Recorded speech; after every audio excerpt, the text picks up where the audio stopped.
the fake Bruce Lee's and only 10 minutes of Game of Death footage. Oh yeah. I think I got tricked into watching this, and I thought it was like, I was sitting there the whole time like, when's Bruce Lee gonna come?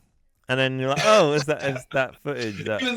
Even then, back then, you could tell that all Asian people didn't look the same, right? Yeah, I've always known. But it's like, I tell you what's also funny with these fake Bruce Lee's is.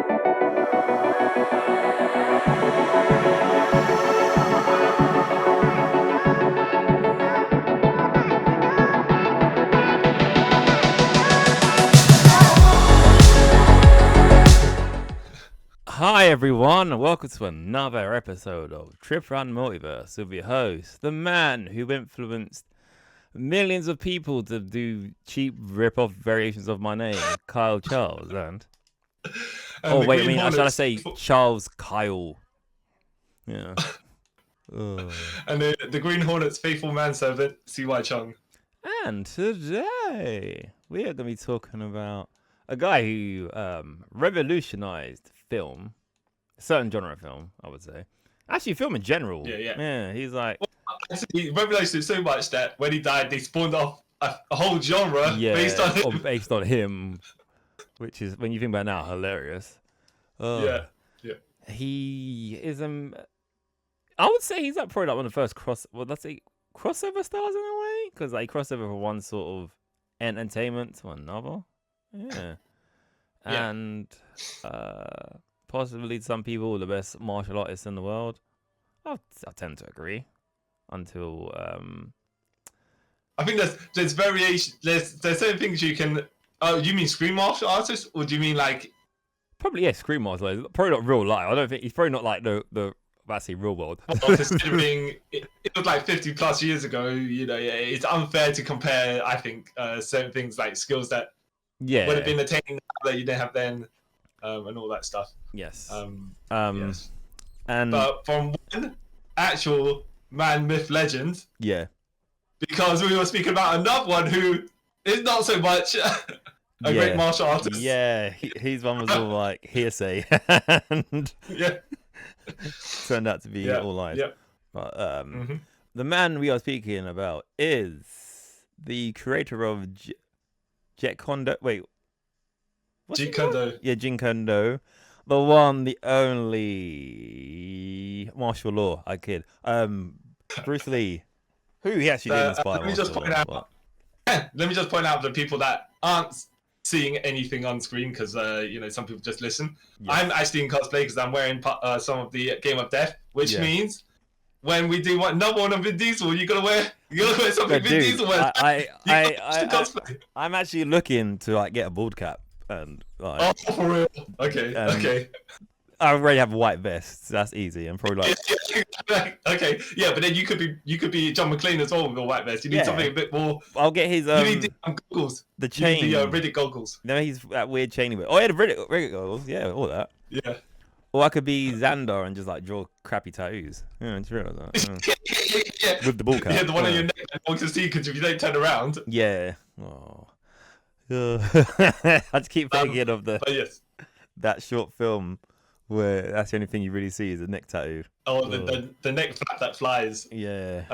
Yes. So, have you seen? Okay, here's the thing: we've got to go by the entertainment that we have seen. Well, the more crossover appeal stuff, right? Because Bruce Lee did some stuff when he was younger, way back in China, and you and I guess we both have not seen any of those, right? No. I've seen clips of stuff, but it's I've seen clips. I haven't seen actual. It's not in martial arts, so it doesn't really. It's not. You don't watch a martial artist for his dramatic acting. No. Right. No. Later in their career, like Sammo or Jackie. Yeah. Or some.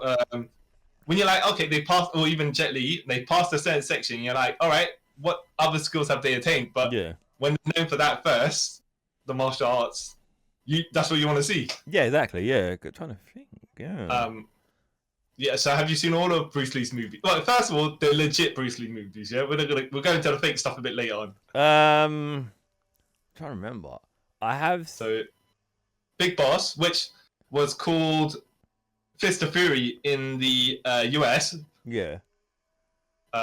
Which there's a story behind that, right? Yeah. There's UK Fist of Fury, which is called the Chinese Connection, right? Now, have you seen The French Connection? No.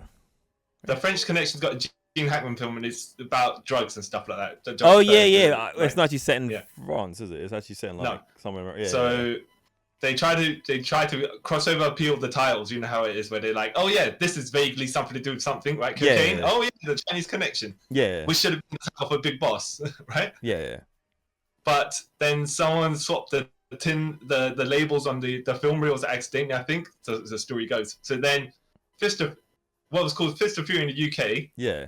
What's called the Chinese Connection in the US. But it's got nothing to do with drugs. So it makes no sense. Makes no sense. No, that makes sense. Fist of Fury can still work for Big Boss. Yeah. It just doesn't make any sense when you lay it on people are referencing other things. Like, you know, you got Street Fighter and people just call it's the General, the Boxer, yeah, Claw, and Sagat. Yeah. Sagat's name was staying the same, you know? Yeah.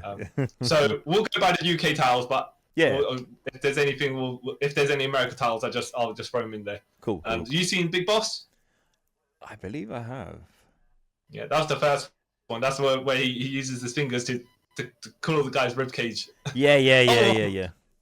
And this is one also it seemed like they knew what they kind of the tone of the film they were going for, but then also they didn't, because there was one where Bruce Lee punched a guy against a shed, and instead of, like, you know, the guy just hitting the wall and sliding down or whatever it is, right? Yeah. There's a cardboard cutout shape of him through the wall, like it's a cartoon.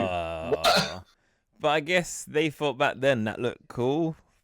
Well, like visually thought, you're not gonna look cool, but like it doesn't. Life doesn't work like that. Like if you punch someone for a wall, that's not gonna happen, is it? You know. Yeah, especially when the rest of the film is bloody and kind of serious. You know. Yeah. It's that one moment it takes you out like, wait, what? Yeah. Ugh. Yeah. So you've seen this. What did you think? Okay. Like, I don't think it's the greatest movie ever made, right? Yeah. We know what we're in for, though. And Bruce always has the intensity in his films where I believe he can, you know, just take on mob after mob of people. I mean, like, logistically, human, it's not possible. Yeah. Like, we've seen in UFC, you'll get gassed quickly, and they're really fighting. Yeah. But on screen, no one gets tired, apparently. I was trying to remember. Except for Tony Jaa when he was in The Protector and he had to do that full sequence with no stops. Yeah, that makes sense. You know what I mean? But then, as soon as they cut, the sun was refreshed, you know, in the next scene. When he had to fight someone else. All right, okay. Now you're saying that, that's hilarious. I just realised that, though, yeah. Like, these films where they come out fights feeling fine. The only other film that I remember where they don't feel fine off is that John Wick when he's fine upstairs. And then he gets to the top. John Wick, he's been fighting from John Wick 1 to John Wick 4 is like a 1 week, right? Well, and then there's a 6-month break. Yeah, but I know you mean. John Wick 3, so, you know, that's like a short time span for that character. Yeah, that's why he was the boogeyman. But yeah, I can't try to remember. I ain't seen this one in years. I haven't seen loads of these ones in years, but yeah, like obviously the bigger ones, sort of like when we get to them, they'll like come out of my brain. But Big Boss, I enjoyed Fist of Fury though. I think that's I would say, I think personally it's probably his best film. Really? Game of Death would have been, but you know, it seemed like there's avenues that were taken with that film that no one knew what was going on. I don't say apparently, but when we get to that, we'll speak about that. Yeah. As well. I really like Fist of Fury. You've seen Fist of Legend, the Jet Li film? No. Okay. Yeah, you must have. I'm sure it's 1994. Billy Child's in it. It's basically a remake of this film. Okay. Yeah. Then I may have. Except that Jet Li doesn't run towards the camera and gets to fly kick and get shot by all these people at the end. Oh. Yeah. Wait. Okay. Oh, is that what happens in? At the end of Fist of Fury. Oh wow. Jeez. So he dies in that. Yeah. Well, no. He runs towards the camera. It freeze frames, and you hear the gunshots. Oh, so he dies, but you don't know. Yeah, but then logically speaking, if the camera is facing him, is where the people at the gate are. Yeah. And there's people behind him. Yeah. Like, how do you know all the shots are going to hit that guy? Yeah, it was a massacre probably. Yeah. Yeah. Okay. Oh, there's Return of the Dragon, aka Way of the Dragon, which is what it was called in the US. Yeah. Where he gets to Rome and beats up Chuck Norris, right? Because Chuck let him. Yeah, I remember this. Yeah. Yeah. And this is also where, when they were having their fight, Bruce grabs Chuck Norris' chest there. Yeah, and rips it off. Like, all right, okay. I remember seeing, I was like, that's a bit mean, isn't it? Yeah. Okay, look, the logic is if you're in a fight to the death, and to be fair, they weren't going at it, right? Yeah. You do anything you can. I think he bit Chuck's leg as well after he was in an armbar, so why not? You know. True. Well, it is like, fighting to the death, so Yeah. Also in this film, which I never got in the dub, but I got it in the original version. Yeah. They speak Chinese and Italian, right? Okay. Supposedly, right? Yeah. Well, I say supposedly, but I haven't watched it for a while, so I don't know if they actually speak Italian or not. Yeah. I guess or if it's English or whatever. But I think it's English. I think the Chinese people speak Chinese, and then the Italian people speak English because that's apparently that's what happens. Yeah. Yeah. And then obviously you have to translate it for each other. But in the English language version, the dub version, they both speak the same language because they both speak in English. Okay. So then one guy saying he said this, but it's like, wait a minute, no, he was right next to it. He said that. Yeah, you both understand English, so why you both speak in English? So why you translate?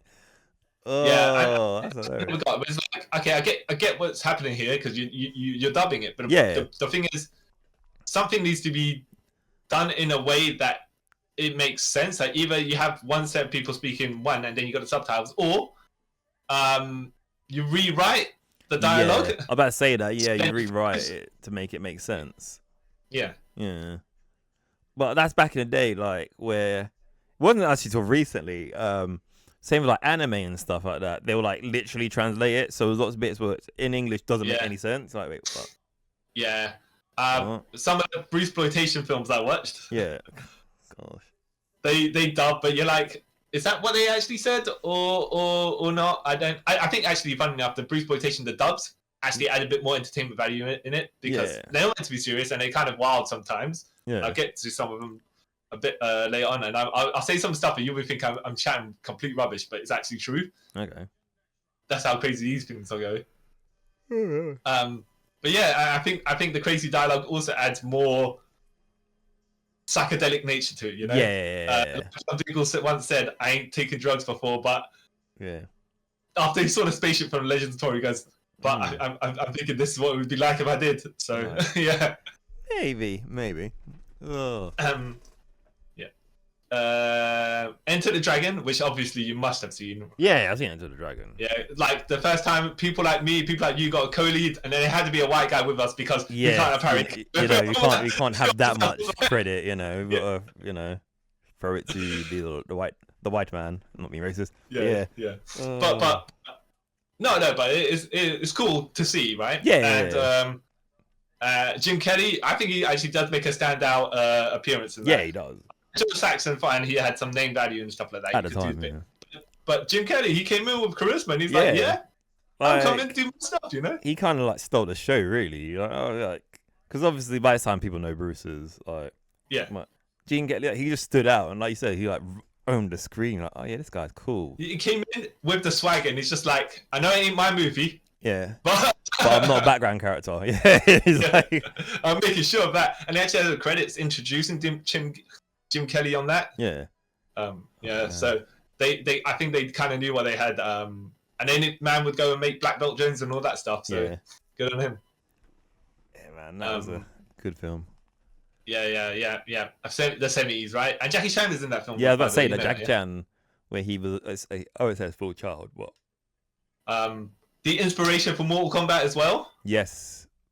Then Mortal Kombat went a bit better, but yeah. Yeah, it was. Mortal Kombat started including time travel and cyborgs and stuff like that. So, Mortal Kombat was, having a bit of the. Yeah, don't get that's. Again, I love Mortal Kombat, but it bits I'm like, what? But Mortal Kombat, we allowed the supernatural stuff because they're fighters, right? And then when it's like, okay, now we got robots involved. Yeah, it's like which way you swinging? Like, I'm confused. Like, You got gods of lightning and stuff like that. And we're like, yeah, I don't know. yeah, I could buy that, and interdimensional like travel and stuff like that. But then, cool, we can just throw robots in this as well. Okay, sure, I guess. Yeah. Yeah, and what was cool in Way of the Dragon was like, okay, even the character, Bruce's character called Lee, is saying, why don't just someone bring a gun and you can shoot Mr. Han and be done and dusted? And they're like, no guns allowed on the island. All right, okay. A martial arts movie, that makes sense for them to fight martial arts. All right, you know. Sure, I guess. You know, you writ it that way, yeah, I guess, you know. Yeah. Which kind of makes sense, but still, like, really? Like... Yeah, it does. You know, I guess so. Why wouldn't it? Like, Mr. Han apparently lost a hand too because of a gun? I don't know. Who knows? You know? But, like, it's just that logic.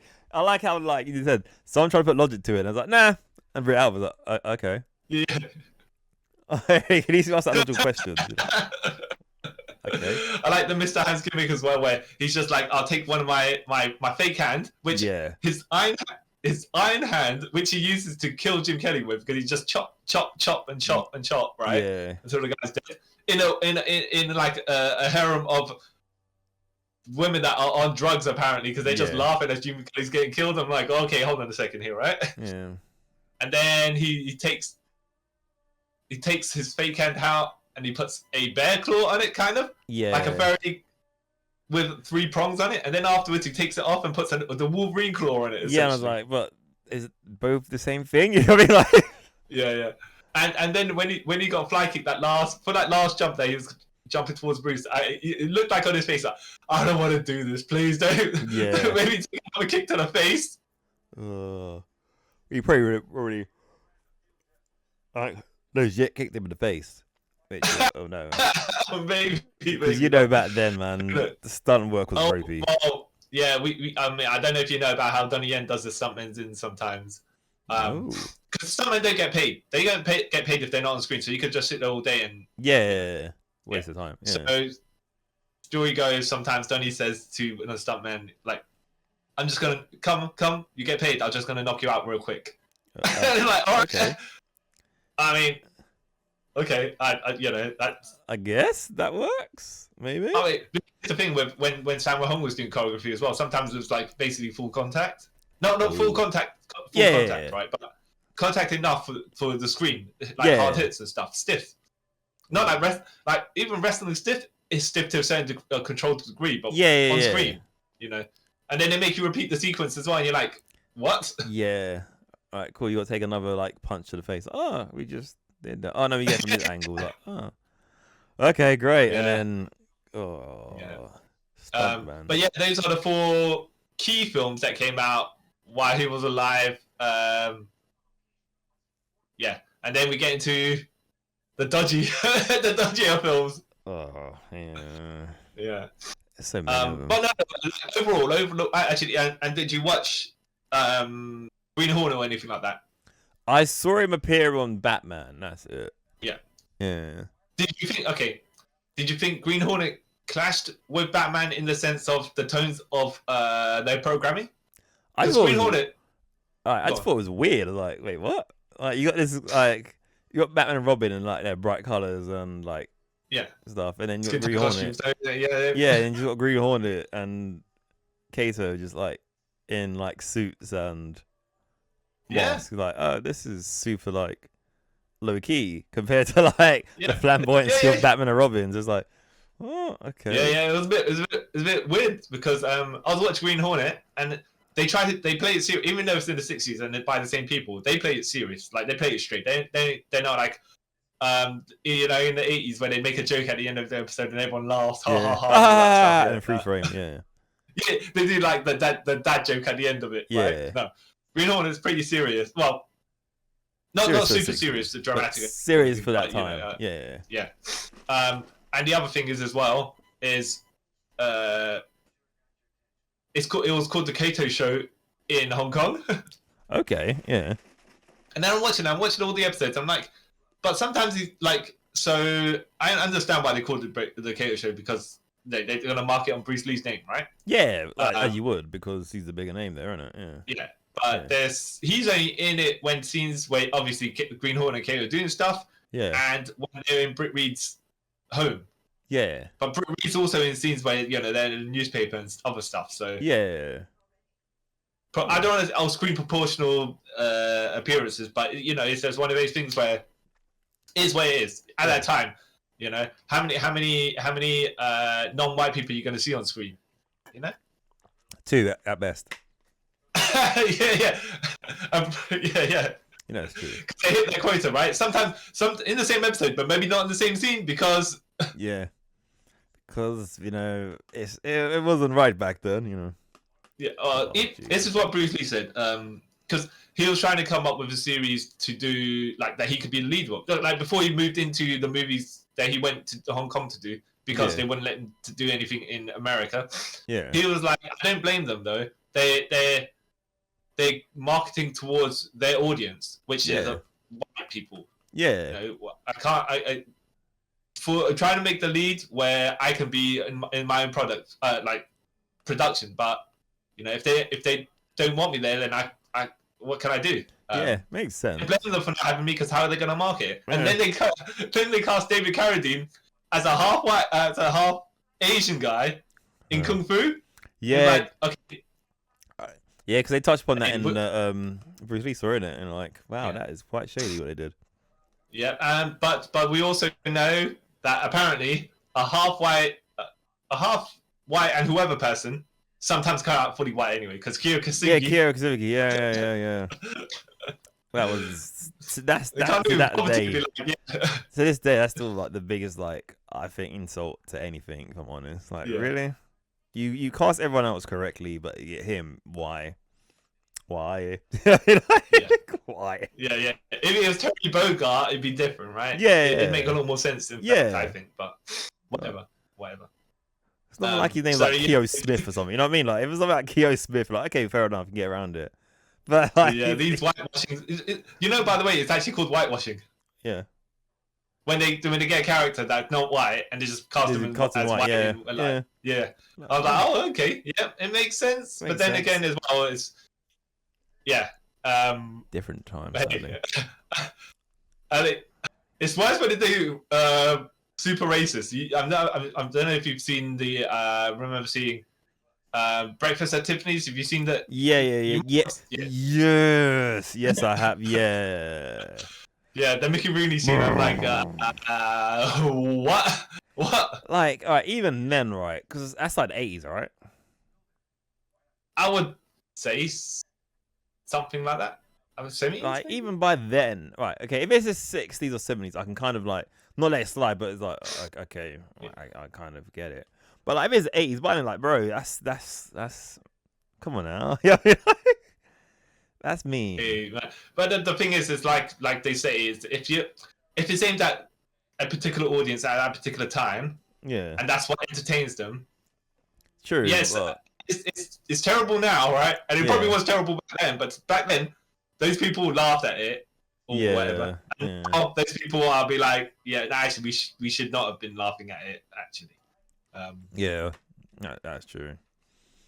It's glad we've come a long way, but but back to Green Hornet, I will say now, if someone told you the gimmick of Green Hornet is like their heroes pretend to be criminals, that is very forward thinking, Yeah, it is. Even about now, Even then, back when they were doing it in the '60s, you're like, wow, that's something, Yeah. And if they did it now, you'd be like, oh, that's a actually very good gimmick. Yeah, it is. Actually, you know what? I think there's a Ed Brubaker company that called Sleeper, I think, where he's tend to be part of the end. I can't remember. I haven't actually read it, so but I can't quite remember that. So I don't want to misspeak and say it's something else. Yeah. So but then again, right? So if I said to you, these guys are pretending to be criminals that can take not necessarily double cross crime, but their heroes pretend that in that way, you'd think, okay, that's cool. But if I said to you, and this is in the 30s, if I said, oh yeah, there's a superhero who disguises his civilian identity as a criminal. How forward thinking is that? Yeah. Except that everyone takes the piss because Clark Kent is Superman, and apparently. Yeah, no one could tell. But, Yeah, exactly. But back then everyone would domino masks and whatnot. And you'd be like, now his civilian identity wears glasses, which is effectively his domino mask, and people can't tell. Do you think that's like something that stands out? Yeah. But you know what? Like the only one thing I'll give the credit to of the Green Lantern film was when Green Hornet film. No, I'm talking about Green Lantern when Green Lantern film. Okay. When Carol Danvers is like, dude, I know who you. When he has the mask on, she goes, dude, I know who you are. I'm like, no, you since I was blah, blah, blah. Which makes sense. I like how they kind of made that. So I don't understand why people can't realize. Like, okay, Dick Grayson wears more of a mask than Superman, but like, how can you not tell? Yeah. You know what I mean? Yeah, but then apparently people should be recognizing Dick Grayson from not his face. Yeah, good point. Yeah, for his cake, as they call it online. Yeah. Oh. Yeah. I wasn't gonna go that far, but yeah, indeed. I mean, I was gonna imply, but I wasn't going to. I wasn't gonna actually name and shame. Have you seen the Green Hornet film though? Going back to that. Yes. Well, I thought you meant. What did you think of that? Seth Rogen and Jay Chow. That was it. I felt like it didn't know. Like, I don't know why it was a comedy. Yeah. Like, and I normally like most Seth Rogen things, but it just felt too Seth Rogen, if that makes sense. I see. It's one of those things where you're like, okay, I could get in the vibe you're going for, and I think in certain contexts this will work. But this is a more action adventure film that you should be aiming at. Rather than like full out comedy. Actually, let me take back. It's not all right. Seth Rogen films are gonna be like crudish kind of funny, right? And that's the sort of stick, right? This came. It tried to be like more family friendly, funny, but like you said, it should have been like more action adventure. Even like as a family action adventure would have fit it more than what it was. If that makes sense. Yeah. And I'm not saying necessarily Seth Rogen was miscast, but more like if you tailored the script a certain direction, that guy is capable of doing it. Yeah. How much you're gonna say? All right, Seth Rogen as an action hero, that's different. But that's what Kato's there for. Yeah. But Reed is there to do certain things that are not too exertive. He's there to move the plot on by speaking English. If that makes sense. Yeah. Like it just, I don't know, man. I think I've seen it once, and I was like, that's enough for me, and I've never seen it since. Yeah. Totally forgot it came out. Yeah. It's fine, but it's not fine. amazing or anything. No. Like, not particularly memorable. No, like it's one of those things I'm surprised they haven't like rebooted it yet. If I'm honest. Yeah. Because I know they rebooted the comics like a couple of years ago, and that's still going. I think on that Dynamite. Oh, wow. Is it? Yeah, I think it's Dynamite. Yeah. No, a couple of years ago. No, over 10 years ago, right? Yeah, but I think it's still going. Oh jeez. Yeah. I got so Kevin Smith was meant to write the script for Green Hornet. Yeah. That was going to be the cinema version. Yeah. Except that didn't get made. But so Dynamite bought the script off him, and they made the comic version out of it. Okay. Which I read was pretty good actually. Oh, okay. I enjoyed it. It made more sense. It kind of continued on. It's Britt Reed and Britt Reed Jr. Who's the main character. Okay. And then you got Kato's daughter Mulan. Okay. And Kato, because Britt Reed, he buys it in the first 3 issues. Quick question though, is Kato meant to be Chinese or Japanese? Okay, well, which version of Kato? Okay. So the one in the 60s that Bruce Lee is playing, he is meant to be Chinese because Bruce Lee's Chinese, right? Yeah. But he's meant to be Japanese, except then the Second World War started, so they're like, well, he's that area of the world. Yeah. Okay. And then he was Korean, and then he became Chinese, and then he never know martial arts before that, but then once Bruce Lee took over, he did. So, and it's become a staple of the character. Okay. Yeah. Oh, so, cause I was trying to wonder, like, how they get around, like, getting Okada to be Kato in. Kato. Yeah. Oh, yeah. That was. How they did it? Well, or why they did it, but because of racism, right? Yeah. No, it wasn't really though. It wasn't really because they got someone to play Green Hornet and said, "You are my actual manservant," or anything like that. You know? Yeah. Why would they get Okada to do that? Yeah. Yeah, and he was catered to. I see silly Okada. And I'm like, actually, this guy can pull off that. It can be, but it's like who they partnered him up with. It was like, okay, he's catered to Samoa Joe. That also doesn't make any sense. Yeah, you know what I mean, like, it doesn't make any sense. I mean, like how you portray Samoa Joe, he doesn't need a manservant. Like he's like a one-man killing machine. Like why would he need bumbling cater? I don't know. But back to actual So if in the entertainment world, what do you think of Bruce Lee? And then we'll speak about Game of Death and all the other bits of pieces of other stuff. In the entertainment world, he was a pioneer because, like you said, like he was the first person of Chinese descent to become like a mainstream thing in like America, the world basically. He inspired a lot of people. Even to this day, like, even though I'm pretty sure a lot of people he inspires nowadays don't actually know who Bruce Lee properly is, if that makes sense. Just the legend and the myth, right? Yeah, basically, yeah. And like he's like a pop culture icon, if I'm honest. Yeah.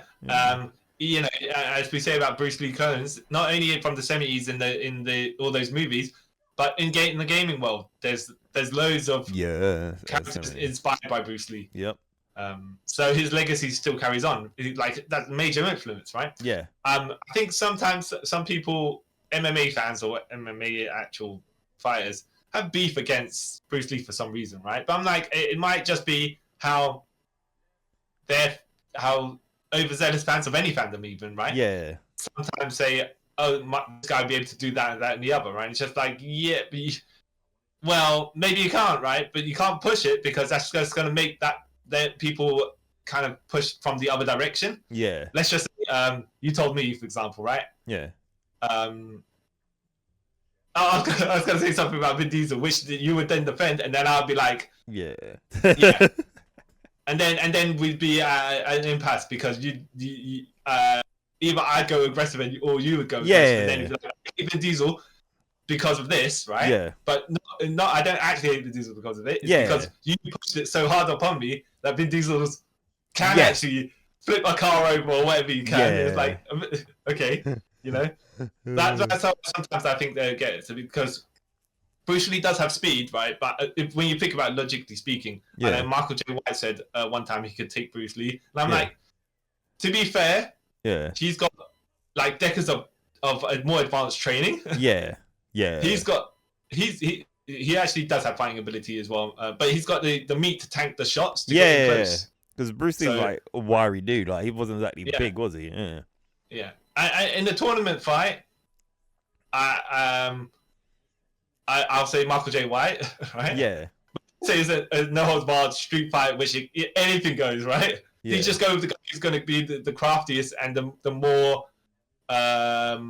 willing to cross the lines. That's probably what Bruce Lee, even though like outside Michael J. White, you're like anything goes, right? I'm going for his eyes, going for his throat, going for his groin. I'm, whatever needs to be done. Which then it kind of like you're thinking, okay, it's more even that way. Even though when you look at the size difference, right? Yeah. Michael J. White grabs him with a waist lock, German suplex. German suplex. Yeah, it's done. Yeah.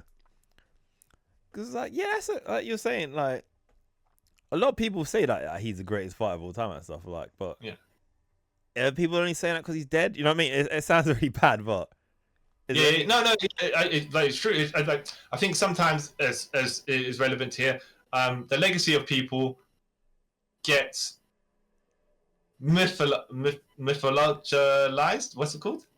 Mythologized. Yeah. No, I forgot the word. Rather than where they were for that time. Funny enough, he did his movies and he fought a specific way on screen, and then when all of the clone movies afterwards or the martial arts afterwards kind of went back to the original form, stiffer fighting method. And then they kind of went towards the direction that Bruce Lee was going when he was doing his choreography, were more free flowing. You see it now with I'd say in the 90s and like stuff like Jet Li was doing and Donnie Yen. I was stuff like Jackie Chan was doing, but Jackie Chan fights with objects all over the place with acrobatics. So he doesn't fight in the same style. Yeah, because like. Oh, Jackie Chan fights more defensively from how like you're saying now. Like he kind of uses everything around to kind of not fight, but fight, rather than Bruce Lee's sort of like aggressive fighting, isn't it? Like he's more offensive, than defensive. Yes, that's made myself feel smart. Yeah. You seen Dragon, the Bruce Lee story? Yes. Not to be confused, by the way, with Bruce Lee, a Dragon story, because that is a totally different film. Wait. So the Jason Scott Lee film is Dragon, the Bruce Lee story. Oh yeah, I've seen that. Make sure I was like, wait. No, I'm gonna confuse myself. Yes, I've seen it. I liked it. Yeah, I enjoyed it. I was like, wow, Jason Scott Lee's beefy guy, man. Yeah, Bruce Lee was not that big. I was about to say that's what you're saying now. Like that's probably one of the biggest differences. Like he was two Bruce Lees. I feel like Jason Scott Lee is taller than as well, but it seems like they're roughly the same height. Really? Yeah. I don't know why though. I don't know why I feel like on screen Jason Scott Lee is taller. I don't know.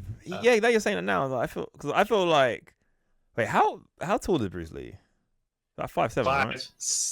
Well, I want to say Tom Cruise height is 5'6", but it's about 5'7". But Jason Scott Lee is 5'8", so. Oh crap! Really? I thought he was like 6'1" or something. Okay.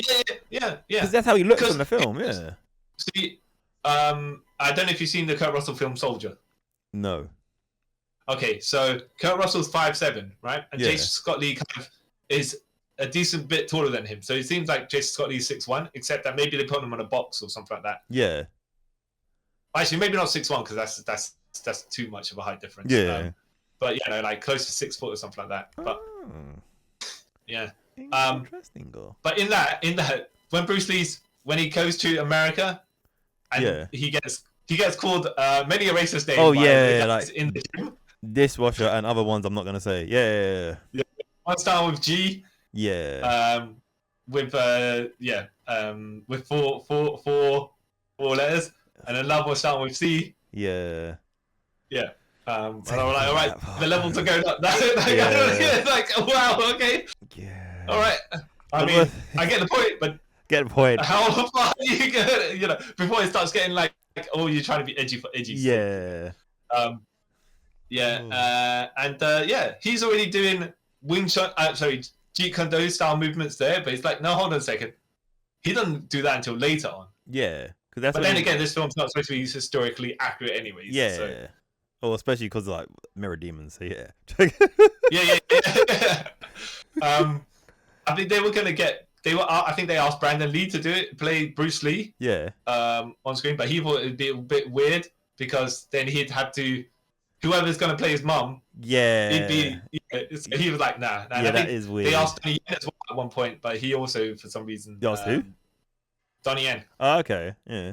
But for some reason he didn't take it. Either he didn't get it, or I think he might. I don't know exactly. Maybe he turned it down. I don't know.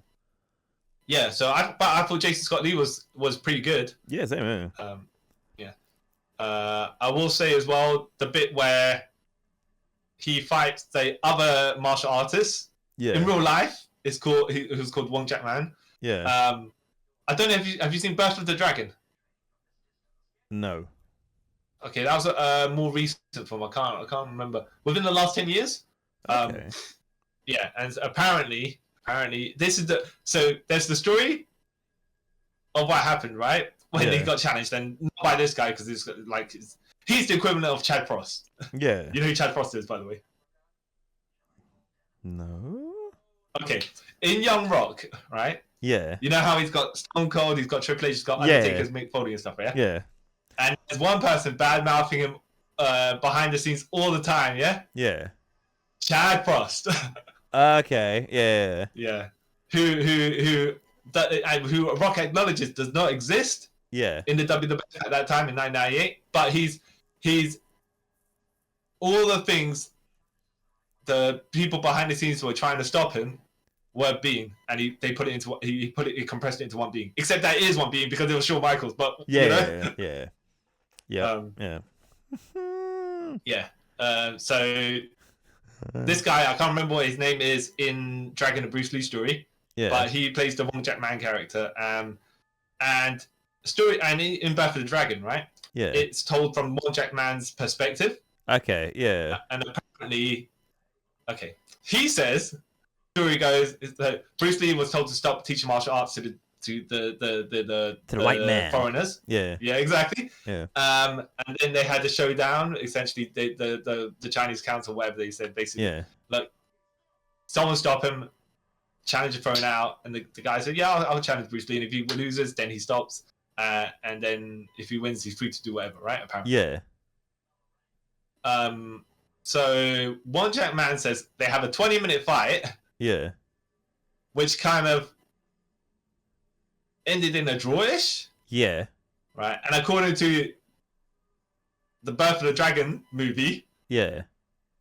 Wong Jack Man's style. Yeah.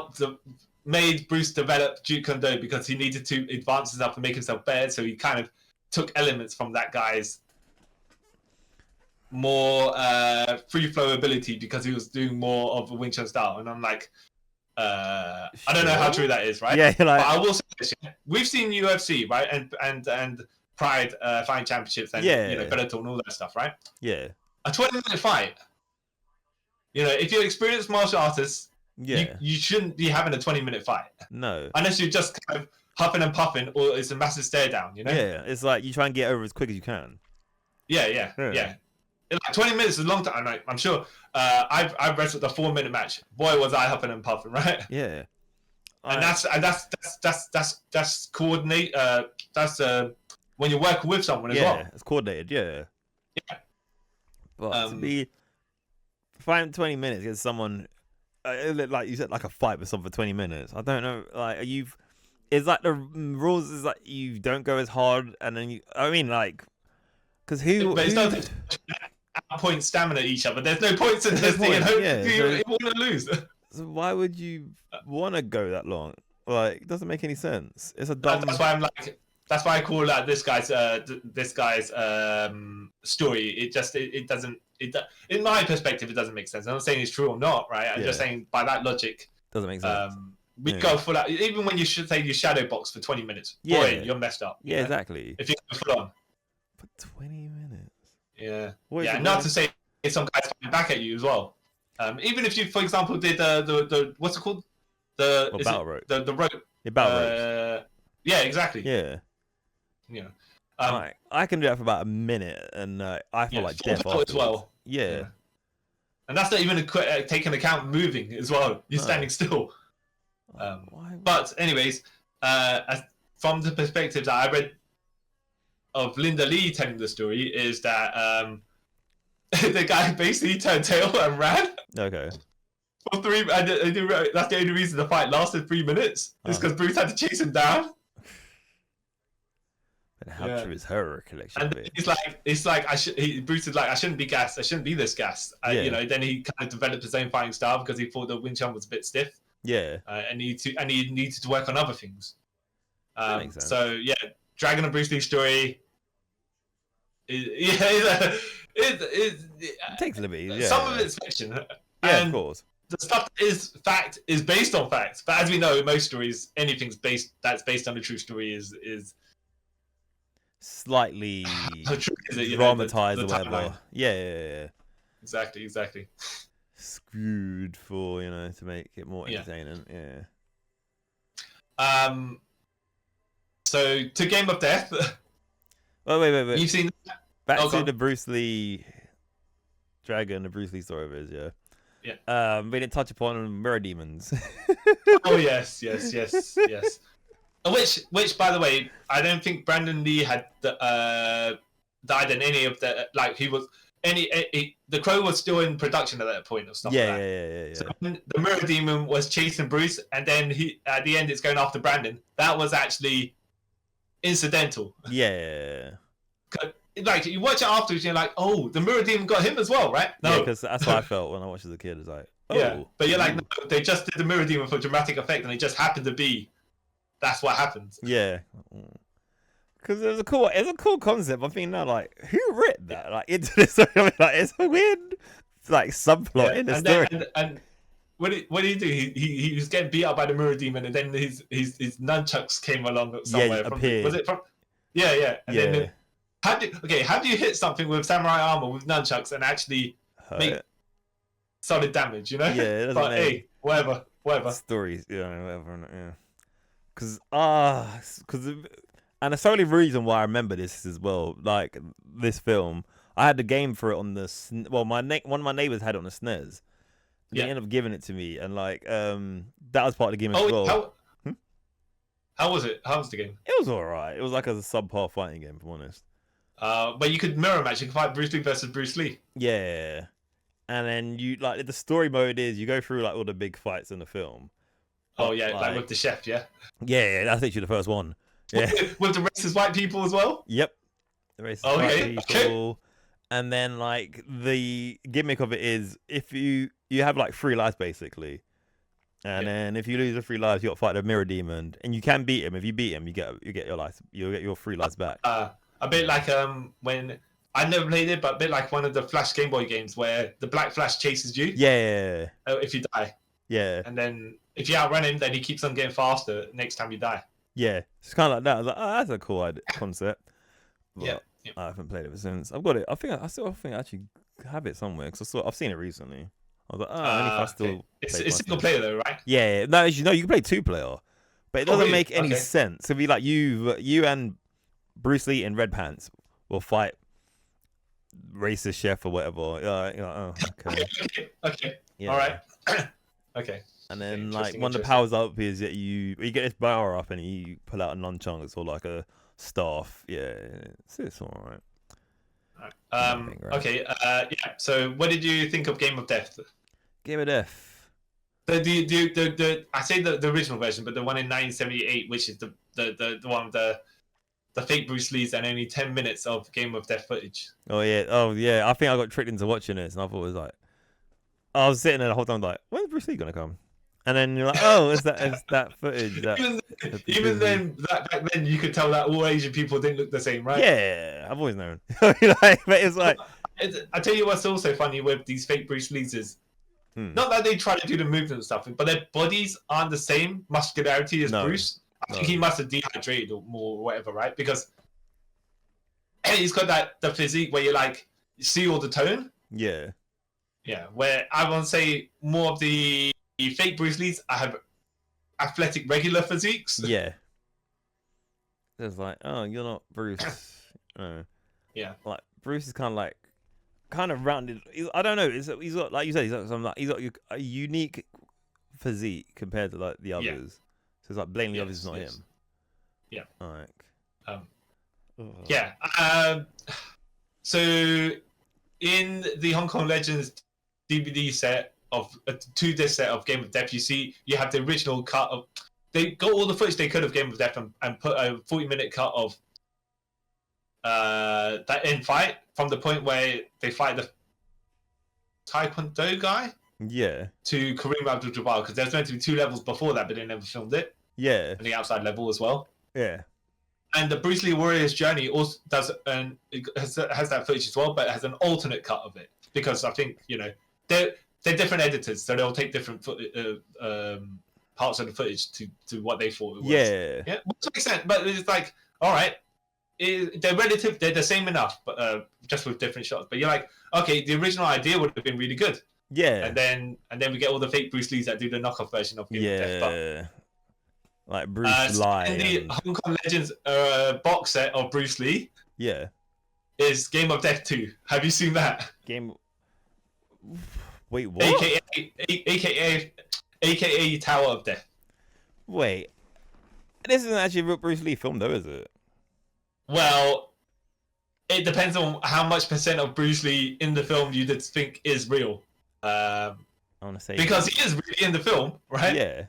But additional footage from Enter the Dragon when he's talking to the monk that they put in there, and then they cut around everything, and then they got the guy who played the fake Bruce Lee in Game of Death to play Bruce Lee's brother in this. And then we have Bruce Lee running. Yeah. He's not running. You just see his feet going forward. And when he's running, he's like, when he's jumping, I was like, hold on a second. Why are they doing this? Yeah. Cash in, of course. That's what it is. Did his family get money from any of this? You know what? I'll explain to you that in Asia, it seems like copyright is not a thing. Oh, yeah. Because, what's that film? I think it's a Schwarzenegger film called Red Heat. Yeah. And then Robin Shou did a scene-for-scene remake of it. Oh, wow. Yeah. In China somewhere. But one of the other ones, the reasons why I say, copyright must not be a thing in China is because there's a knockoff Bruce Lee movie. Let me just get the original title. The Dragon Lives Again, right? Okay. Now, the people that are in this, right? Yeah. James Bond is in this. You have the theme song that plays. The signature, yeah. It plays when James Bond is on screen. And is he actually called James Bond? He's called James Bond. Wow. So in this movie, Bruce Lee goes to hell. It's not Bruce Lee though. It's this guy called Bruce Lang. But anyways, and he looked like Bruce Lee. But he goes to hell, and I think that hell's different, by the way. The concept of hell is just like the afterlife, not hell, right? Yeah.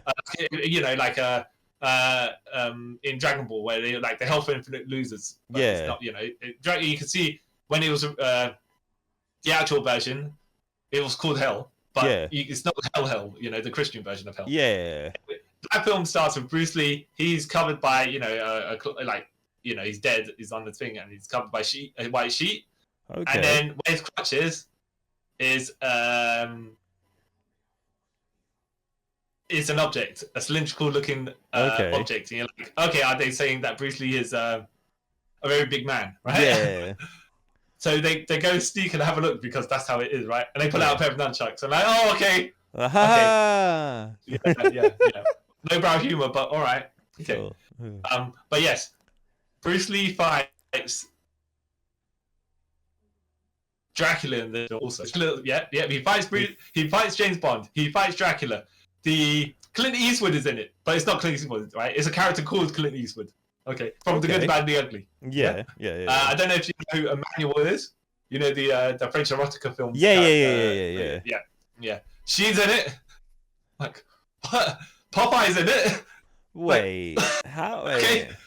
Yeah, this film is a complete madness. What's the actual story behind all this? Why they there? Just to be there?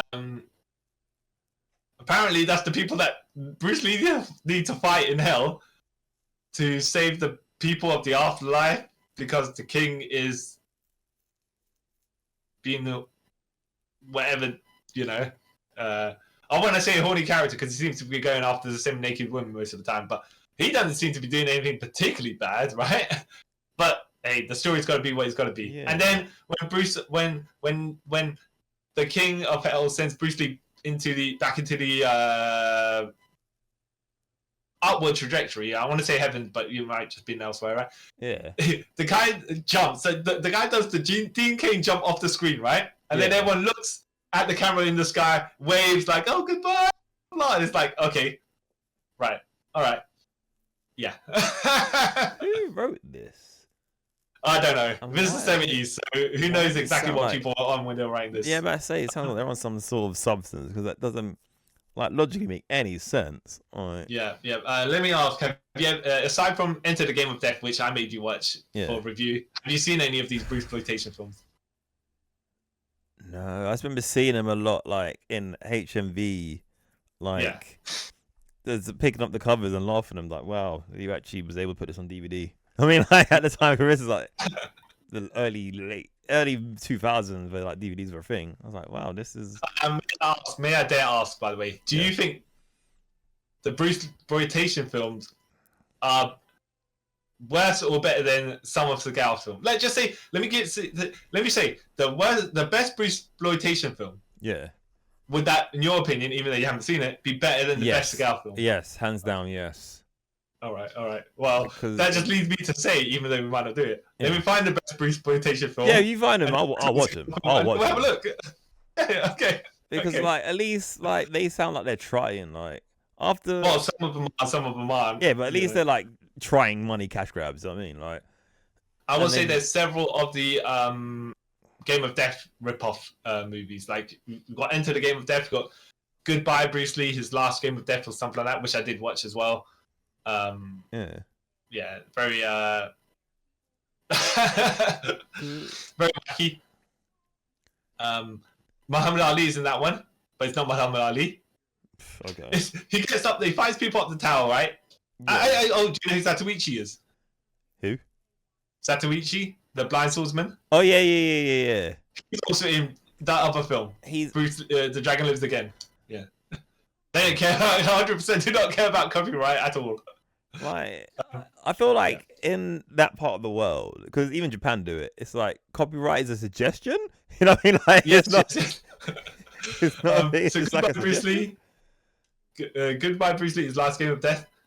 He gets up to the top of the tower, and I'm thinking, all right, so does that mean Muhammad Ali, who does that kind of float like a butterfly, sting like bee kind of boxing, right? The beats and stuff like that, which Ryu and Ken learned from apparently. Okay. No, I wouldn't say but you remember Street Fighter Assassin's Fist? Yeah. Where Ken's dad was teaching them how to. Yeah. So it's a black boxer, right? And it's not really Muhammad Ali, but it is because he's like, "Come on, Jack, is that what you got, boy?" Yeah. And then once he starts beating him, even this guy's not the size of Muhammad Ali, though, right? He's more like like Muhammad Ali was a heavyweight, and this guy's not even a middleweight. I'll probably around. Yeah. He was. Yeah, there wasn't that massive size difference. Yeah. Anyways, it's like, come on, Jack. Yeah, and then he's throwing his punches, and Bruce is throwing the kicks and stuff like that. Yeah, and then afterwards, when the guy gets enough beat, he's just like, "No, man, no, it's all right. Please," and then he runs off. It's like, you're running down the tower. You were this high, like you were number 4 or 5 in the tower, and then all of a sudden, okay.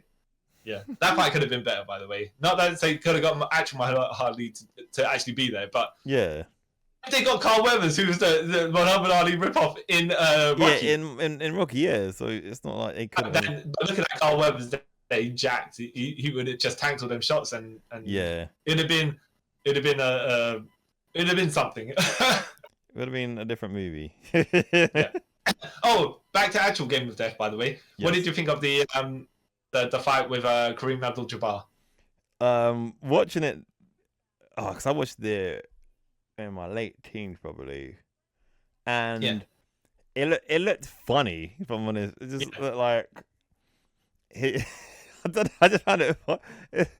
It looked like he wasn't fighting a real person. If that makes any sense, like it felt like he was fighting like an animatronic like robot thing because of how long his limbs are. I will say, Kareem Abdul-Jabbar doesn't look exactly the most flexible guy, right? But he could do the stuff he could do, right? Yeah. But he looked long and wiry, rather than, let's just say, when you got Ryu and Sagat, which I want to say this is kind of like, this when they're standing up and you see they're looking down, right? Yeah. But Sagat's jacked. Yeah. Sagat's massive, right? If Kareem Abdul-Jabbar had that muscle, it'd be something. Yeah. Not even the size of that muscle, just more. I want to say the thing about guys who are taller don't seem to beef themselves up unless they're into some sort of sports that need it. Like basketball, you don't need to be that tall. No. I don't know if you've seen the basketball player, he's a white guy, right? And I think last time when I saw footage of him, he was pretty young, right? Yeah. But he's like very long limbed and whatnot. Yeah. And I'm like, if this guy trips over on the basketball court, he'll shatter his knees. Yeah, he's done. Yeah. Let's just say Kevin Nash build if you're going to do that. Yeah. Kevin Nash replicating the Ryu and Sagat. No, it's the other way around, isn't it? Because Alpha came afterwards. Yeah. I forgot about that. Yeah, you're right. Yeah. Yeah. Alpha. Yeah. But I thought that fight was pretty cool. Yeah, Yeah, it kind of spawned the little man, big man fight. And I want to say, okay, it wasn't funny, but when Bruce Lee's got a massive footprint and he's fighting around his chest, yeah, it's like, all right, okay, maybe, yeah. But it made me think, is his foot really that big? I mean, like, you know what? It's Kareem Abdul-Jabbar, and he is black, so you know what they say about shoe sizes, and you know what I mean. That means their feet are big. Yeah. No, I think his foot would be that big, isn't it? Because they say like your foot is basically the size of your forearm. And and remember, like what he was 7'4" or something like that. Something like that, yeah. And Bruce Lee's 5'7". So proportionally, it would look bigger. Yeah. Right, let me see. That's not what I'm looking for. But yeah, like he would. Yeah, that makes sense now. Yeah. Oh. There was. I'm just going to tell you some stuff that I mean, I've seen some of these knockoff Bruce Lee films. Yeah. I remember some bits of others, right? Yeah. But Fist of Fury, there's Fist of Fury 2 and Fist of Fury 3, not including New Fist of Fury, which was the Jackie Chan film, right? Yeah. I think the character who played the mother of Bruce Lee's character, cried herself blind. Is it the girlfriend or the mother, whatever? She cried herself blind. I'm like, what? Okay, that was a possible thing to do, but okay, sure. Yeah, I'm like, oh, yeah, okay, you know, okay. Yes. You know, grief is a wacky thing, you know. Yeah. Can do stuff to you, so apparently make you go blind. Huh? Yeah. But is that like the kid in King of Fist of North Star? Like, didn't she go blind or deaf because of seeing so much tragedy or some rubbish on that? Or couldn't speak? I can't remember. I think she was mute, actually. Oh, same thing. It's not. And we talk about so there's a film also called Bruce and Jackie. What's it called exactly? Like Bruce and Jackie to the rescue. Now, which Bruce and which Jackie do you think that is? Not even the actual Bruce and actual Jackie are not in this film whatsoever. But I'm guessing like films like this would just name that in like the Western world, right? To get off the like. No, the characters in the movie are called Bruce and Jackie. Oh, even but the actual actors are not called that. Oh wow! Because they're sly like that, you know. Wow. What assholes? Oh, okay. Yeah, it's yeah. and of course you must have you've seen The Last Dragon, Bruce Leroy, right? Yeah. Which he's not actually called Bruce Leroy in the film. He's called Leroy, and then someone called because he idolizes Bruce Lee, and then someone mocked him and called him Bruce Leroy. I'm like, okay, I get that. With the Makes weird sense. gold aura and stuff like that, innit? Yeah. What do you mean the weird glow aura? It's not weird. Who is the master? It's weird. That's what I was like, why are you doing this? That's what Naomi's gimmick's based on. Huh? No, Naomi. Her gimmick's based on the glow. Yeah, but not this glow, because her one looks better. Yeah, it's the glow. And let me help you put two and two together. And the next time you see it, you'll be like, oh my god, it is. Because she actually says it as well, by the way. Does she? Yeah, she actually said it in an interview. That's what it was based on. Oh, man. Okay. All right, she wins, I guess. Wow. Yeah. Okay. Oh, I'm mistaken then. Yes, My bad. Yes. My bad indeed. Sheesh. Ooh. Yeah. Let's see. You seen Dragon: The Bruce Lee Story? What? Have you seen any of the other Bruce Lee biography, quote unquote biography films? There's Bruce Lee, the Man, the Myth, but that's kind of not really. I think I saw I think before I saw Dragon and Bruce Lee Story, there was some like documentary on him. It had like his daughter and the wife in it. Was that The Warrior's Journey? Could be. Because I remember one of it ends with like someone singing, someone visiting I think his wife visiting the grave. Yeah, I can't remember. Yeah. Well, his actual wife or the movie wife? His actual wife. Okay, yeah, because at the end of Dragon Bruce Lee Story, they do the thing where he's doing martial arts in a silhouette with the sun setting behind him, and they're like, "Oh, we prefer not to talk about his death. We want to think of him as his life." And not ending because no one actually knows what happened there. So what they're thinking is, so he had his sweat glands taken out. Okay. Yeah, so because sweat didn't look good on screen. Course, right. I guess when you're wearing stuff and whatever, right? Yeah. So they think maybe because he had heat stroke, but he couldn't sweat it out. Yeah. That's why he was getting the headaches that he was taking for the pill. That he ended up having the reaction to.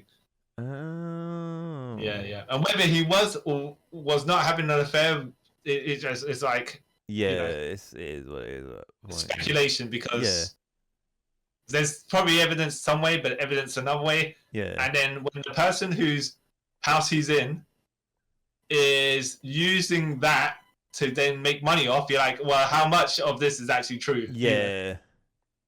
That's a bit naughty, isn't it? Yeah.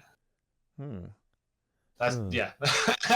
Because I remember thinking, like, after because of obviously Dragon, the Bruce Lee story, I thought his daughter kind of went in hiding because she was scared of Mirror Demon, but obviously Mirror Demon's not a real thing. No, but I think it kind of made sense though. She doesn't need to be on the screen or anything. Like, if she's afraid of something happening, Mirror Demon, wise or not, bad juju, Yeah, because she would be like, well, I say she would be. She's still alive. She would be. She's like in her 50s or 60s at this point, right? Yeah. I think she's 50 something. She was in martial law. Oh, is it? Oh, yeah, and she was. So I don't know if you ever watched that TV series Warrior, which was supposedly based on the story that Bruce Lee wanted to do in the 60s, but they modified it to more. I don't say necessarily current times because it is based on though it is in the 18th century or whatever it is. Okay, yeah. But she was in that for an episode as well. Okay. But then again, I think she's the executive producer on it. And Andrew Koji is the lead. He's I believe he's Japanese. Okay. He's half Japanese, anyways, right? Yeah. And then they say he is a quarter white. Okay. Because his grandfather was white. Yeah. Yeah. Because that explains why he knows English. In this yeah.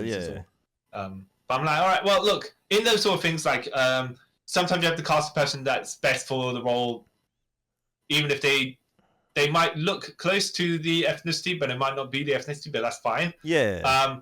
I'm sure you've seen the live action Aladdin. Yeah. Yeah. And they cast those actors because they had to spread a wider net, even though Naomi Scott's Indian, half Indian, right? Yeah. They tried to be accurate. Yeah. But they realized with the auditions that not everyone could do those specific things. Yeah, so you kind of get to as close as you can, Even with Prince of Persia. Well, to be fair though, it's only like when you think about it now, Prince of Persia, this is side tangent. It's only really Jake Gyllenhaal who's not, and what's her face, who are not really like maybe Middle Eastern. Everyone else kind of fits or looks it, you know what I mean? As long as you can look like you are. Yeah. Fine. Yeah. Ish. Yeah. Not like when John Wayne was Genghis Khan, because that's something else. Yeah. That was something. Yeah. And Robert Downey Jr. being in Tropic Thunder. Yeah, but that was to make fun of all this. So yeah, that's comedy value. That's That's true. Yeah. But yeah, so have you seen any of these other Bruce Lee? Well, you haven't seen the Bruce Lee knockoff films, right? No, I guess no. Have you seen any of the Bruce Lee biography kind of things? Like, there was a TV series with of Bruce Lee with you seen Shaolin Soccer? Yeah, I think Shaolin Soccer. Yeah. Yeah, so Danny Lee, the guy who plays the goalkeeper. Yeah. He played Bruce Lee in the TV series. Okay. Yeah. Where Ray Park was Chuck Norris, but not Chuck Norris because it was a Chad Frost. Yeah, situation. Yeah. But I think that was more for rights, more like maybe they needed to pay Chuck Norris for the name. Yeah. And, yes. which I want to watch, by the way. I do want to watch it. It's meant to be 20 parts and stuff like that. Okay. And I'm like, oh, I wonder how. Well, I wonder what they changed because it's not going to be completely accurate at all, is it? Nothing ever's gonna be thing like that. Ever be completely accurate, is it? Yeah. You seen Ip Man 4? Who? Ip Man 4? No. Yeah. No. Yeah, Bruce Lee's in that. Well, Dan Lee plays Bruce Lee once again in that as well. Yeah. And then he's like, okay, you know in Enter Dragon where he hits where Ohara hits the board and Bruce Lee's like, boards don't hit back. Yeah.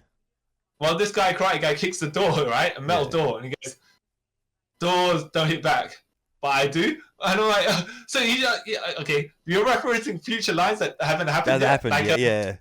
Like when young Roman Reigns. Yeah, acknowledge me. Yeah. That was funny though, because they kind of made a joke of it. Like, okay, yeah. Ha ha ha. That's his phrase now at wrestling. Acknowledge me. He was saying it when he was 11. Or apparently,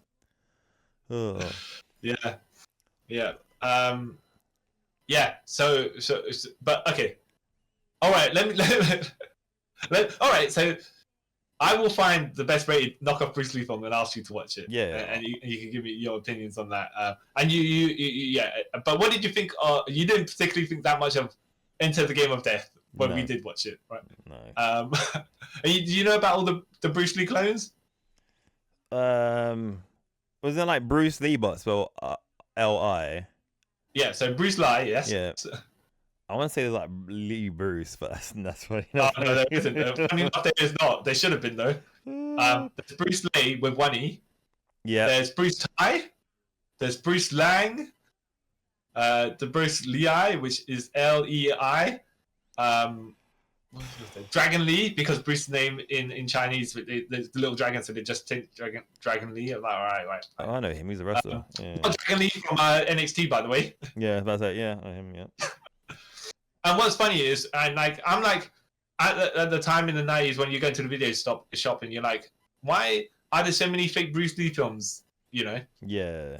But because of translation, how they spell Bruce Lee, we know as Lee. Yeah.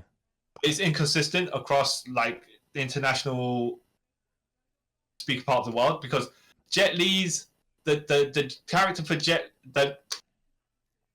the surname character for Jet Li is the same character as for Bruce Lee. Yeah. But his is spelled L-I. Okay. Well, no, but I'm just saying that it just chooses to spell it that way when he translates it over, right? Yeah. So when it was the fake Bruce Lee, as we know him, right? Yeah. Actually, sometimes some newspapers called him, had Bruce Lee's name as L-I. Okay.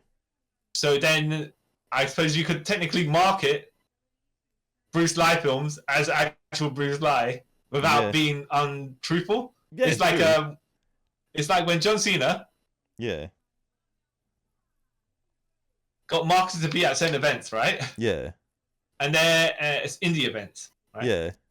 To make a guest appearance and do signings or whatever, right? Yeah. And it turns out it wasn't John Cena. John Cena, as we know. Not Jonathan Anthony Felix Sr. Jr. Yeah. No. John Cena Sr. was there. Oh. Yeah. And then eventually WWE had to say to John Cena, he had to tell John Cena to tell John Cena Sr. Stop that. That's your dad doing that as well. That's low to low. Yeah. That's yeah. Why would okay? Yeah, but you like I think okay. Now we're doing this episode because we was back chatting Seagal before, right? Yeah. And as looking at the flip side, as someone who does have a good legacy, and there's like way less films since Seagal. It's just like then you can have a positive martial arts impact on the world. Yeah. What do you think? Like Seagal's legacy will be when eventually he passes? Because yeah. I don't know. Like, I don't think he's gonna have a career renaissance like other people sort of have. Like, for example, like Nicolas Cage and stuff. I don't know, because these films are mediocre at best. You know what I mean? So I don't think he's gonna be remembered fondly like, oh, Steven Seagal died. It might sound really bad, but I think literally that's gonna be like, oh yeah, he died. Okay, cool. He'd be remembered for like being the fake Russian more than like actually fake Russian. Oh, then you know he's Russian now. Apparently, he's always been Russian. Yeah. Okay. Yeah. Okay. So I don't Alright. think it's gonna like. Oh, I just think it's funny when you compare the parallels. Like, oh, he went to a foreign land, he opened his own school, blah blah blah, and made style for himself, and then, you know, Yeah. and then he went to exhibitions, done the events and stuff like that. But for some reason, Yeah. he's on the back end where you're like, I don't know, is this guy? You know, Like, ooh, this guy. yeah. You actually like this guy? No. It's like he must owe someone like he must have some dirt on some people for him to still have like some sort of career. You know what I mean? Yeah. Which of the video game Bruce Lee? I don't want to call them knockoffs because some of them aren't, right. The homages. Yeah. Which ones stick out in your mind that you're like, yep. Even though, let me just point out, Shang-Chi wasn't a Bruce Lee knockoff, and then they gave him the inverted Game of Death suit. Yeah. So then he became with the yellow stripe, and I'm like, all right, okay. Yeah, like he was his own thing, dude. Now you decide him to, especially like the master of kung fu. Now you kind of made him like Yeah. master of Jeet Kune Do. My favorite, I would probably say, is, and he doesn't get recognized as much. Plus, actually, no, he's a bit of a blank slate. So I was gonna say John Lee from Dead or Alive, but no, he's like basically a blank slate who's just there. Yeah. Probably to be the obvious one. Martial law from the. Oh, I thought you were gonna say Fei Long. Oh yeah, nah. The most obvious one. With the Fist of Fury move, there's actually called the Fist of Fury, and then the fire kick. Oh, then yeah, but Yeah. Nah, it's got to be martial law and his son Forest Law, because they have. They're pretty much yeah. Yeah, that's probably why, because they like kind of got comedic bits to him, and his best friend's Paul Phoenix, which is kind of like a Mickey take of Chuck Norris. So yeah, I think. Oh, you reminded me. You reminded me. There's you know how there's okay. We just went through a whole bunch of fake Bruce Lee names. That was a fake Chuck Norris. Chick Norris. Chick Norris. Chick Norris. All right. Okay. You know. Chick Norris. Yeah. Is that the best you could do? Not even Charles Norris or something like that. But like these guys have the nerve. Sorry, like to do this. Yeah. Oh, I think it's partially just like we got no shit. We got cash in 100%, 100%. You gotta make look. It's money. It's money. Yeah, at the end of the day. Yeah, I guess, but have some decorum. You'd think, right? You'd think. You would think, yeah, but no. Plus, remember these were like the Wild Wild West days, so. Oh yeah. Anything kind of goes until lawyers became a thing. A big. And I think so speaking of Jackie Chan, it's like when they got him early in his career and they tried to make him a Bruce Lee ripoff. Yeah. I think he found his own way much better when he started doing the action and comedy stuff. That he's more known for. Which I think by the time we got into it, that's what he was doing anyways. Yeah. It would be. We not particularly know him for this more serious martial arts stuff that he did. Yeah. More like the stunt show kind of stuff. Yeah, because I feel like my earliest memory of like Jackie Chan would probably been like Rumble in the Bronx and stuff, and that's like a basically action comedy there, isn't it? Poorly dubbed, but yeah.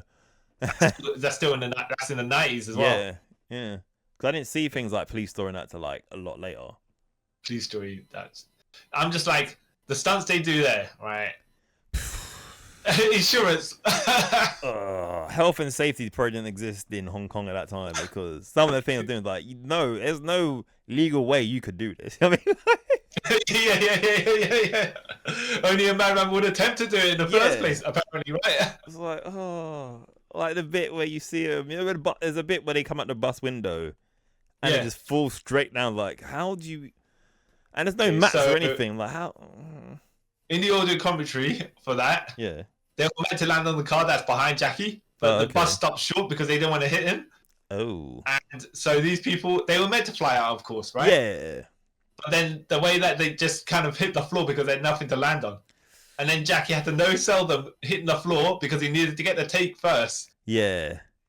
Not that he's no-sell them hit the floor, but they hit the floor and he couldn't go to them and say, "You all right?" He'd just be like, finish the scene, and then go back. Yeah. Oh man. Same man. Dark times. Dark times. Yeah. Yeah. Oh, come a long way. Come a long way. Yeah. Yeah. So you don't have a huge amount of memories of the Bruce Lee films that like you recall them, right? Yeah, I recall them. Yeah. You would watch them again, of course. Yeah, right? I would watch them again. Yeah, for sure. Yeah. Even though there's only like 4 films, but still. Yeah. Yeah. It's crazy. He's got such a big legacy. They are quite. Yeah, they are rewatchable. Yeah. And I think Wade, like I said before, his intensity carries him through the movie, because you're like, yeah, he could just fight all these guys, you know. Yeah. He looks like he can maul them all. Yeah, he could. The way he's coming across, like, yeah. It's crazy. Yeah, it's like saying 4 films, man, and he's like an icon from that. It's insane. And it's really weird when you watch Green Hornet and he's so chill as Kato. Yeah. Like, oh, thought he'll be different. Yeah. Oh, good on him. Yeah. Yeah. Yeah, and I think people like, Donnie Yen say that he's influenced, or especially Donnie Yen, because he even does the sounds. Yeah, because there's jokes as well, not even just like martial artists and stuff like that. Even like modern day like action style and stuff like that. They're highly influenced. We talk about Bruce Lee, because I'm pretty sure I've heard like Batista say that like he was influenced by Bruce Lee. I'm like, okay, but I get it. But I'm like, probably not in your like wrestling style or whatever, but yeah, I get like. Look at Batista, look at Bruce Lee, look at a massive difference. Like, you're like 4 Bruce Lees, like legit, like I mean, like. Yeah. Mm-hmm. Speaking of the size differential as well, you see TO2s, and he's quite a big guy, right? Yeah. And then Jet Li is a very small guy. Yeah. And in Cradle to the Grave, he's fighting the guys in the UFC. Yeah. I'm like, all right, but like, you'd be hard pressed to take one of these guys. You gotta take a bunch of them at once, you know? Like, that doesn't make sense. Apparently, though, in Cradle to the Grave, he likes to have one hand in his pocket. So when he likes to fight with a handicap debuff. All right. He thinks he's the guy from. There's a guy in King of Fighters and that. Yamazaki. Yamazaki, yeah, he fights like that. Yeah. But then he's got a knife in his pocket. That's what it is. Like you saw, no Yamazaki. Well, okay.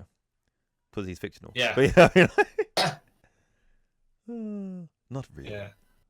But yeah, no. Yeah. Should I? Okay. I haven't seen Dragon of Bruce Lee story in a long, long time. Are you telling me to go and give it a rewatch? Yeah. I'll say give it a rewatch. It probably doesn't hold up anymore, but I'll say give it a rewatch. You know. Okay. It's like, when you say it doesn't hold up, what do you mean? Like it's outdated, or you'd be like, oh, okay. And like probably like it's when I think about it now, it's the mirror demon thing. Like, okay, that's a weird. I just gotta wonder. Jason Scott Lee. So he did a good Bruce Lee impression for that role, right? Yeah. And you're like, okay, this man can do stuff, but is it one of those things where it's Christopher Reeve Superman thing where you like only associate him with that? Because Jason Scott Lee has not done anything else that other than being the side parts in films that I do know of. Yeah. I don't remember him having significant roles in anything much. No, he was in Time Cop 2. I think. Time Cop 2. Yeah, even Time Cop 2, Time Cop 2. And I'm pretty 2 sure. and 3? I don't know about 3. Because one's called the Berlin incident, isn't it? Yeah. That's one.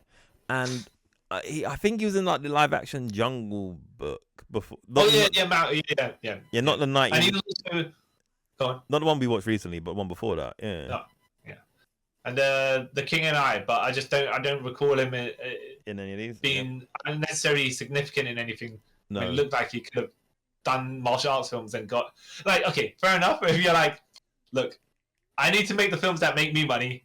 Yeah. And then I'll do the other project. Like you do the Chris Evans, right? Where he's like, I'm doing the Marvel films. Yeah. And then I get the other films like Snowpiercer and Gifted that I like to do. Yeah.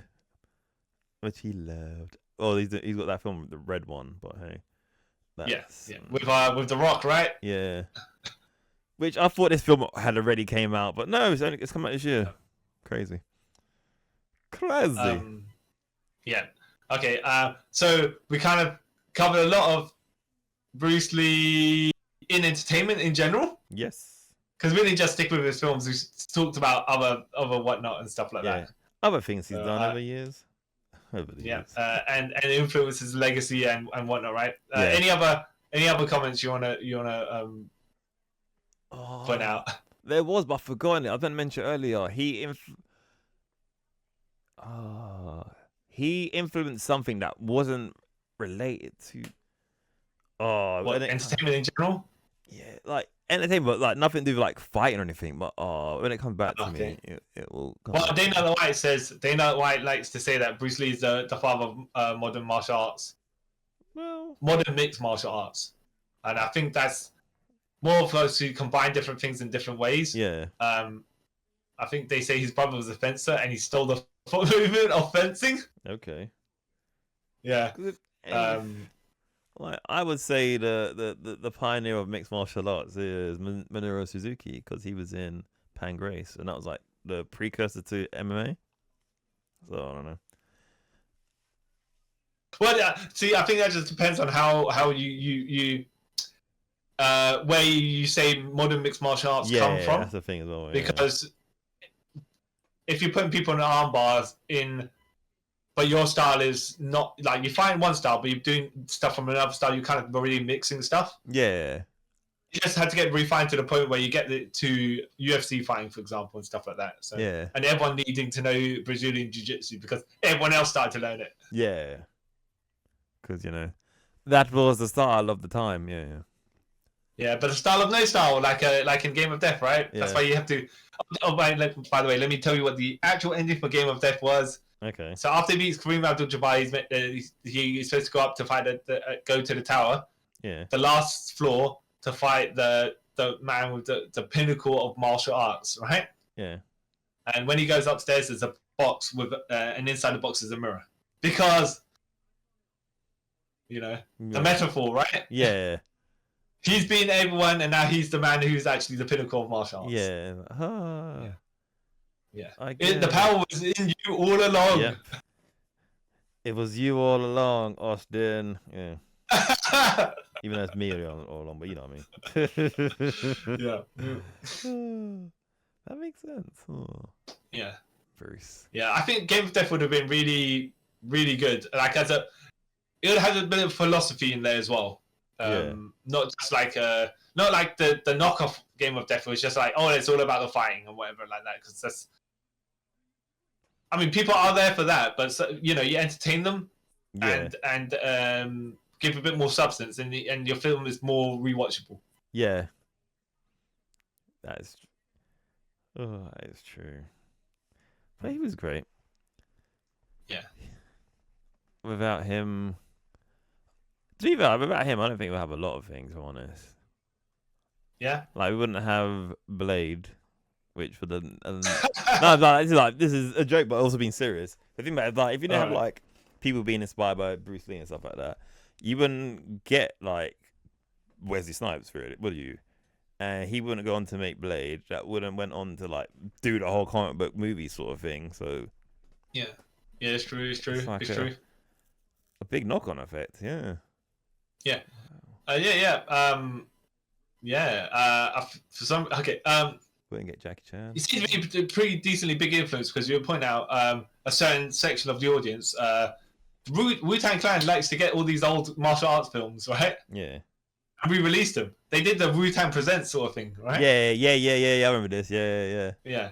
And this is what Donnie Yen said. I don't know how much of it is true, right? But he was saying in one of the documentaries, like in the hip hop community, do the hand signs and stuff that is from when they were watching martial arts movies and seeing the hand movements and stuff like that. I'm like, I don't know exactly if that's a bit of a reach. Yeah. Yeah, I don't know when you got at that. It's but okay. Oh, that's hilarious. But if in his area of the world, and he was in the US as well, he saw that crossover, and maybe someone told him that, and then he's like, you know what, it makes sense. Maybe it is. Maybe, yeah. So who's to say specifically it isn't? Yeah, you could say, but yeah. Still, right, I don't know where he got the idea from, but maybe someone told him, and he put two and two together, and he's like, okay, you know what? Yeah. Like I told you about Naomi and the Glow. Yeah, that's true. That's true.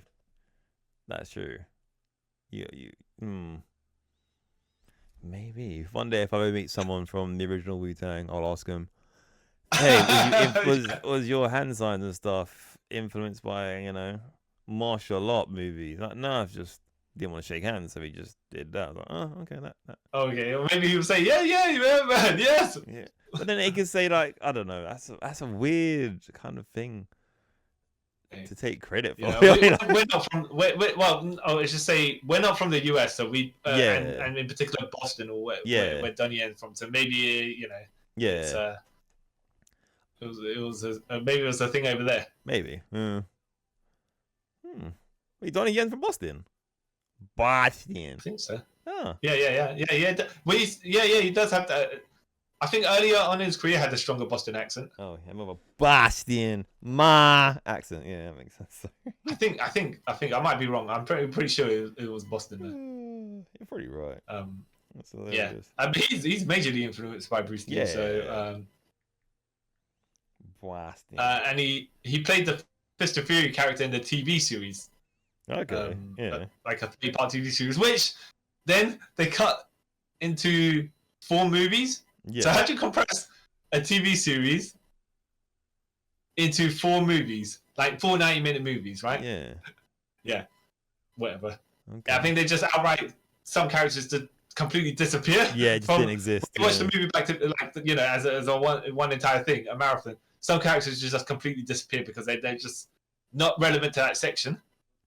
Which is why, by the way, in Game of Death, they only had that as 10 minutes because in the Game of Death 99 in 1978, the one that did come out that Robert Klaus did. Yeah. The only reason they had 10 minutes is because they had to cut around the other 2 guys who were also in the tower. Okay. With Bruce Lee. Yeah. And they only get the footage of Bruce Lee because it's not it's not about the other guys. Yeah. But okay. So that limits you a lot of what you can and can't use. Yeah. That kind of makes sense. So they end up chopping like 40 minutes. It's not like, okay, I'm sure you could. I would say I'm sure you could have paid those guys to make an appearance to come back, right? Yeah. But the problem is they've got to be in the rest of the movie to make it make sense, and then you've got a fake Bruce Lee, and all of a sudden the footage comes along. Yeah, that is the real Bruce Lee, and then they'll be Bruce Lee afterwards. Yeah. Wait a minute, that guy's a phony. Yeah. That's that's hilarious. But yeah, no, the guy has had a major influence and a stronger legacy, even though 50 years later people still watching and stuff, and still watching stuff, referencing about stuff, the guy and being influenced by him and whatnot. Yeah. Which we're not knocking the guy, but the previous man we spoke about, he may not have such a strong legacy following afterwards. No. Like the guy we spoke about before, he probably has got a fan base, but I don't think it's in the thousands, if I'm honest. It won't last 50 years, right? No. Or if it does, it'd be for the wrong things, not the good things. You know what I mean? Yeah. Like his album. What do you mean the album will last forever? Hopefully it doesn't, but yeah. Because it's terrible. Yeah. Okay. So if you have no other comments, we'll close this episode of Trip Around the Multiverse. No, I'd just like to say I appreciate Bruce Lee. He's done a lot for me and my generation of people. Yeah. Yeah. It's funny looking back because you think, right, how things are and how things back then. It's like I have to say I haven't actually experienced any racism. Yeah. From the 80s and whatnot. Yeah. But then it's one of the things when you're growing up in a certain era, things will get more better. Doors opened further and easier for other people, for certain people. Yeah. Because of other people, Yeah. And he was part of that. Yeah. Yeah, exactly. Well, yeah. I don't want to say for my people specifically, but just like Yeah. Yeah. Yeah. Him and then the Jackie Chan. Man was trying to do stuff. Got held back. Yeah. Did it? Yep. You have the Jackie Chans and I don't know. Mm-hmm. Jackie Chan. Sorry. Maybe there's someone called Jackie Chan. Yeah. But yeah, that's about it. I can think of saying about the Mr. Bruce, the king of all the kings. when it comes to hold on. What? Okay. And before you just close up, you think the legacy of the Bruce Lee fakes, right? Do you respect the people that did it for, or do you think they just did it for the money? You're like, or do you think, you know what? Maybe some of the movies are good, and you'll withhold judgment until you're not gonna watch them all, of course, but you'll be like, I feel like maybe some of them did it hoping they would get a career out of it. Yeah, just as pure clones and knockoffs. Yeah, but no. I kind of wish they got something from it because, like, they basically got exploited. But well, I mean, they probably did some of the exploiting themselves because they got paid to do to be the role. In fact, have you seen No Retreat, No Surrender? Yes. The Van Damme film. Yeah. And then Bruce Lee's ghost trains. Yeah. Because Van Damme is playing a evil Russian or something like that. Yeah. Oh, I forgot about I'm like, that. all right, you know, okay. All right, that's the guy from the guy that played the fake Bruce Lee in Game of Death. Yeah. And the fake Bruce Lee and Bruce Lee's brother in Game of Death 2, and the fake Bruce in Jackie and Bruce Go to the Rescue. So. Oh. Yeah. Oh, he made some good things out of it, I guess. Goods on him. Hey, Goods on him. To some people, especially I would say during that time, if you're in a poor country and you're like, money's money, you know? Yeah. I wouldn't turn it down if I'm honest. Yeah. Like, I say I would, but I wouldn't. You know. Everyone has a price, as $1 Million Man once said. Yeah. Like the $1 Million Man said, right? Yep. Everybody's got a price. Mm-hmm. And that's $20 million. I'm joking. Well, funny enough, that's I believe what Hugh Jackman got paid to play Wolverine again in what, 20 mil? Yeah. So there you go. Everyone has a price, man. But to be fair though, it's like that's like $1 million for every year he's been Wolverine, technically. Well, to be look, they needed him back for that. Well, I say needed him back. They knew they were going to make a certain amount of money with him back for that, and they knew they could shift a certain amount of money. So that was not a huge sacrifice on their part for that. They're like, in fact, that's probably good business for them because he could have negotiated more. So yeah, exactly. And to be fair, that money he could have held him hostage. Yeah, and that money made was it like $3 billion on that? So what's 20 $3 billion? Yeah, I think it's $3 billion it made. No, it made something. It made something. 1.3 billion. You mean 1.3 billion? Either way, it's still like 3 billion is a huge amount. Wait, am I thinking of? I think I'm thinking of one of the Avenger films. I know one of the Avengers films they like something stupid like that. Yeah, 3 billion is way too much. I think maybe Avatar made close to 2 billion, but yeah. All right. Oh, so far even way it made 782 million according to Wikipedia. Still, like, what's 20 million out of that? You know international, I think that's international. Yeah. Oh, either way. So you take the worldwide box office into account that one. But either way, that's still like what's 20 mil out of that, really? You know. Yeah. Exactly. To get Mr. Hugh Morris back, yeah. I mean Hugh Jackman, but yeah. Which I find it funny. You say Hugh Morris like from wrestling, right? Yeah. Why has there been a Bruce Lee gimmick in wrestling? Doesn't seem like it. I don't think there has. Yeah, it'd be strange though to think of all the gimmicks that have been done. It's like you don't. The most obvious one you kind of forgot about. Yeah. You need the guy in the yellow and black tracksuit, and yeah. Very strange. Very strange. Because wrestling's shameless sometimes. There was Arachno Man. I don't know if you've heard of Arachno Man. And the Ninja Turtles one was hilarious as well. Yes. Oh yeah, there's so many. Just like why would you do this? Yeah. But back to close the episode. Yes, you are. I am the man who gets chased by mirror demons, Carl Charles. They're gonna come to me at night now.